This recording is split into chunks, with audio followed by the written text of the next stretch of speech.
ॐ श्री परमात्मने नमः। अथ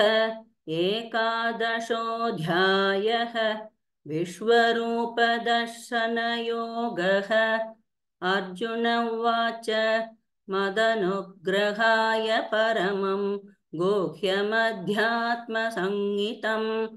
यत्त्वयोक्तौ वचस्तेन मोहोऽयं विगतो मम भवाप्ययौ हि भूतानां श्रुतौ विस्तरशो मया त्वत्तः कमलपत्राक्ष माहात्म्यमपि चाव्ययम्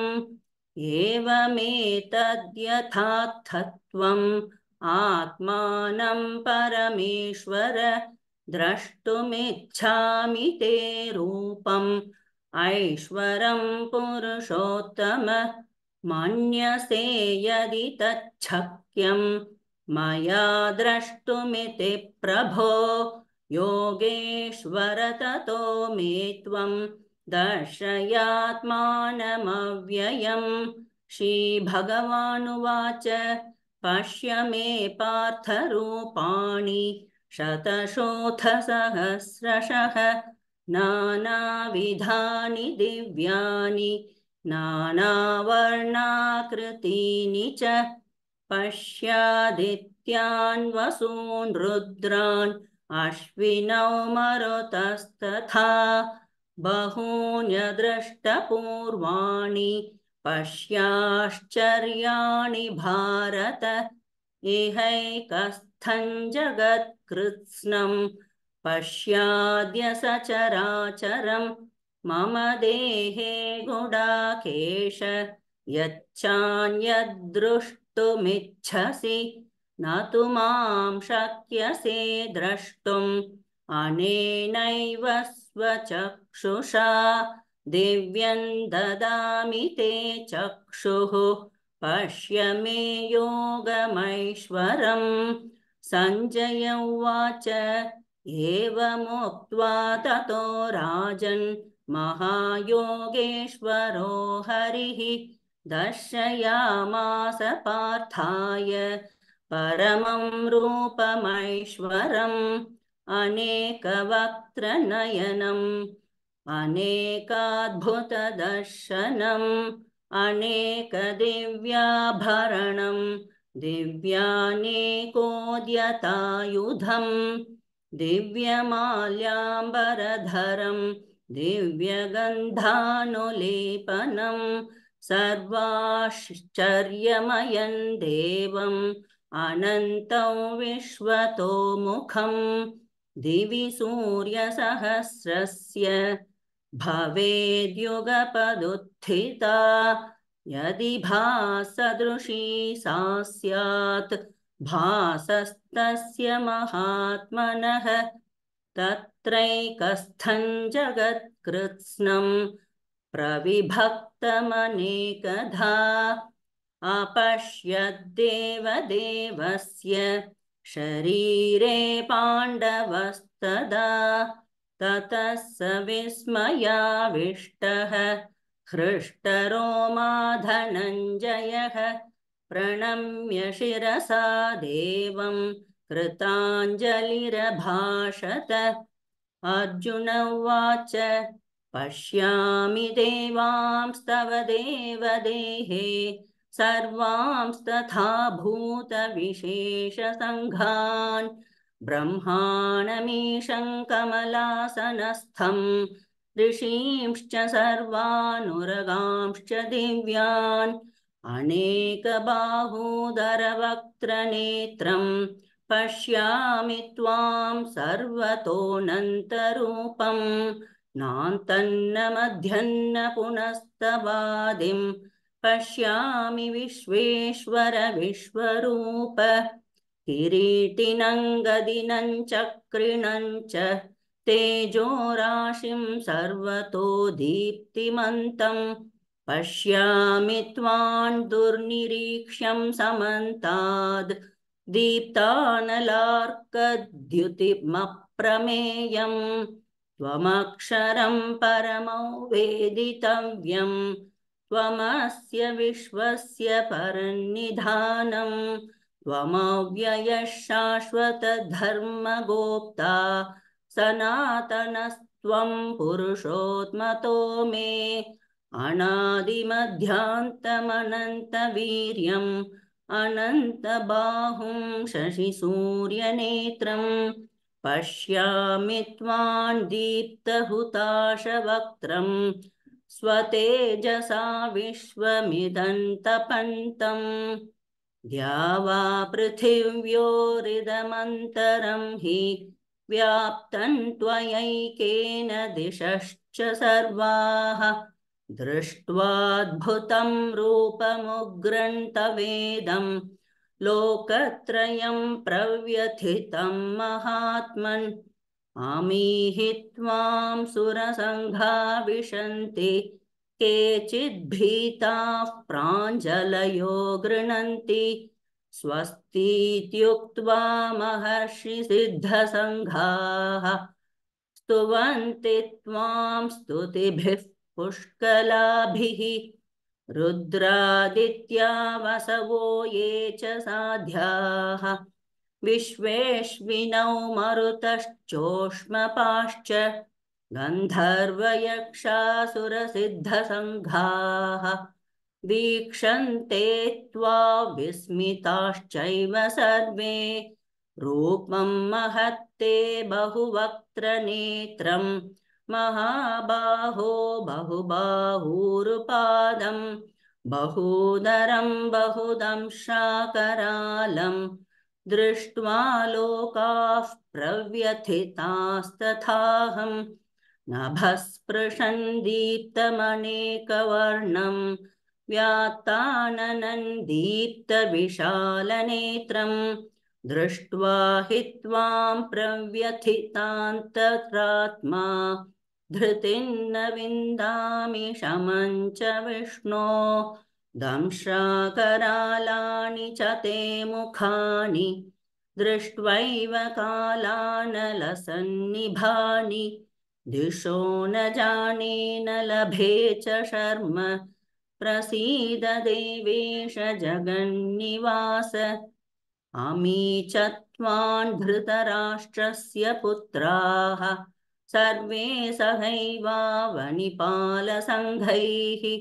भीष्मो द्रोणः सूतपुत्रस्तथासौ सहास्मदीयैरपि योधमुख्यैः वक्त्राणि ते त्वरमाणा विशन्ति दंशाकरालानि भयानकानि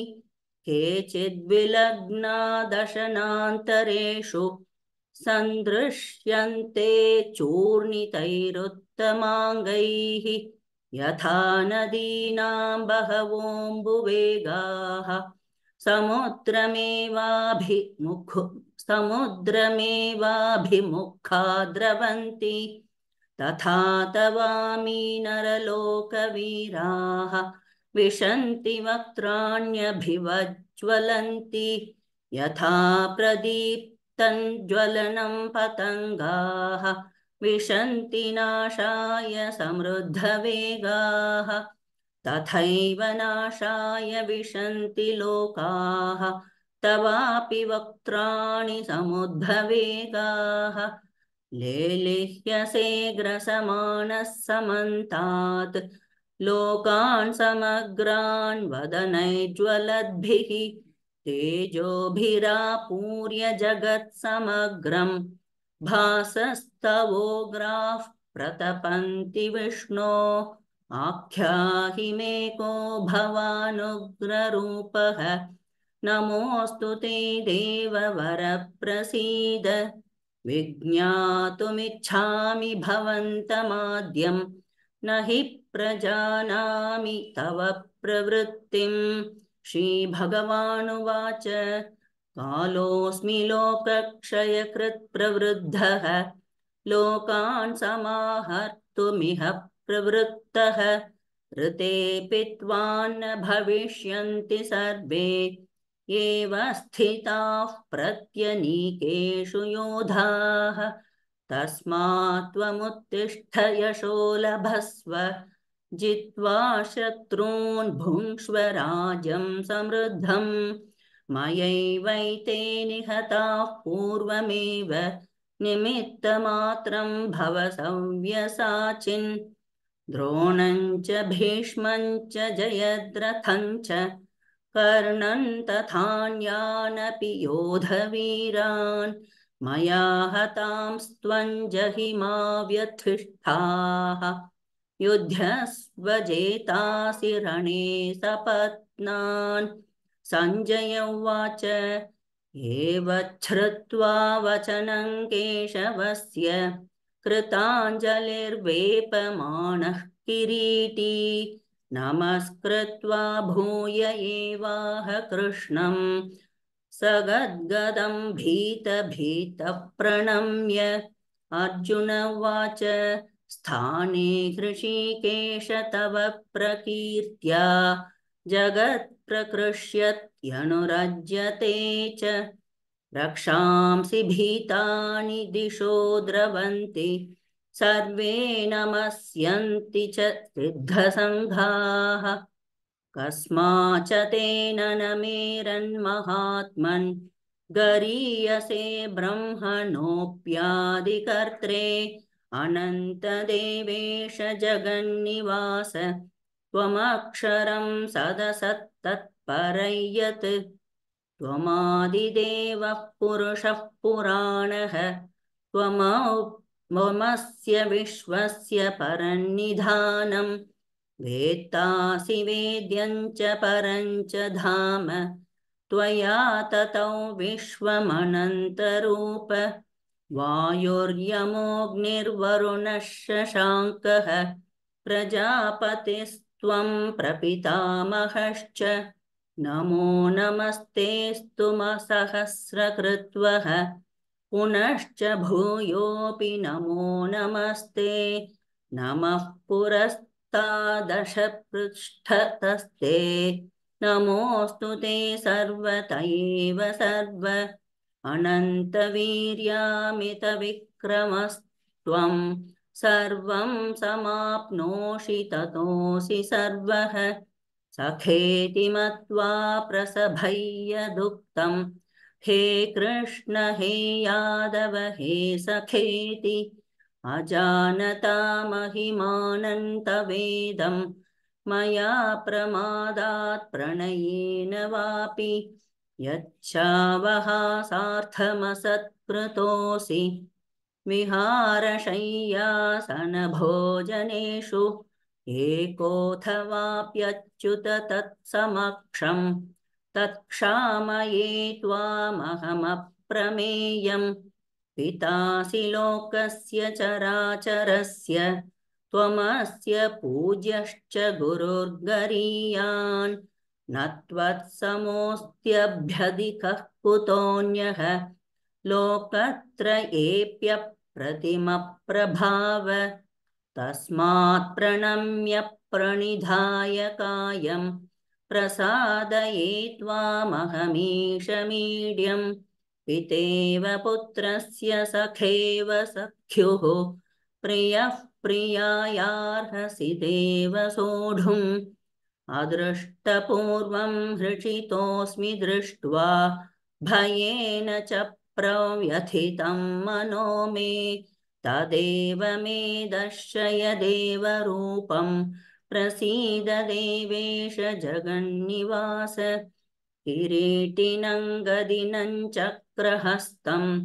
इच्छामि त्वां द्रष्टुमहं तथैव तेनैव रूपेण चतुर्भुजेन सहस्रबाहो भव विश्वमूर्ते श्रीभगवानुवाच मया प्रसन्नेन तवार्जुनेदं रूपं परं दर्शितमात्मयोगात् तेजोमयं विश्वमनन्तमाद्यं यन्मे त्वदन्येन न दृष्टपूर्वम् न वेदयज्ञाध्ययनैर्न दानैः न च क्रियाभिर्न तपोभिरुग्रैः एवं रूपः शक्य अहं नृलोके द्रष्टुं त्वदन्येन कुरु प्रवीर मा ते व्यथा मा च विमूढभावः दृष्ट्वा रूपं घोरमीदृं ममेदं व्यपेतभिः प्रीतमनाः पुनस्त्वं तदेव मे रूपमिदं प्रपश्य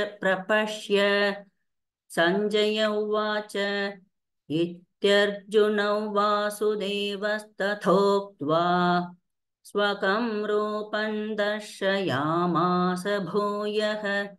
आश्वासयामास च भीतमेनं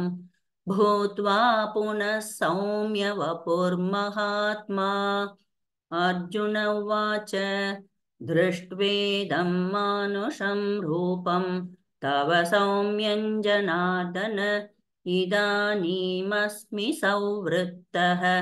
सचेताः प्रकृतिं गतः श्रीभगवानुवाच सुदुर्दर्शमिदं रूपं दृष्टवानसि यन्मम देवा अप्यस्य रूपस्य नित्यं दर्शनकाङ्क्षिणः नाहौ वेदैर्न तपसा न दानेन न चेज्यया शक्य एवंविधो द्रष्टुं दृष्टवानसि मा यथा भक्त्या त्वनन्यया शक्यः अहमेवंविधोऽर्जुन ज्ञातुं द्रष्टुं च तत्त्वेन प्रवेष्टुं च परन्तप मत्कर्म कृन्मत्परमः मद्भक्तः सङ्गवर्जितः निर्वैरः सर्वभूतेषु यः स मामेति पाण्डव ॐ सत्सदिति श्रीमद्भगवद्गीतासु उपनिषत्सु ब्रह्मविद्याया योगशास्त्रे श्रीकृष्णार्जुनसंवादे विश्वरूपदर्शनयोगो नाम एकादशोऽध्यायः सर्वधर्मान् परित्यज्य मामेकं शरणं व्रज अहं त्वा सर्वपापेभ्यः मोक्षयिष्यामि मा शुचः।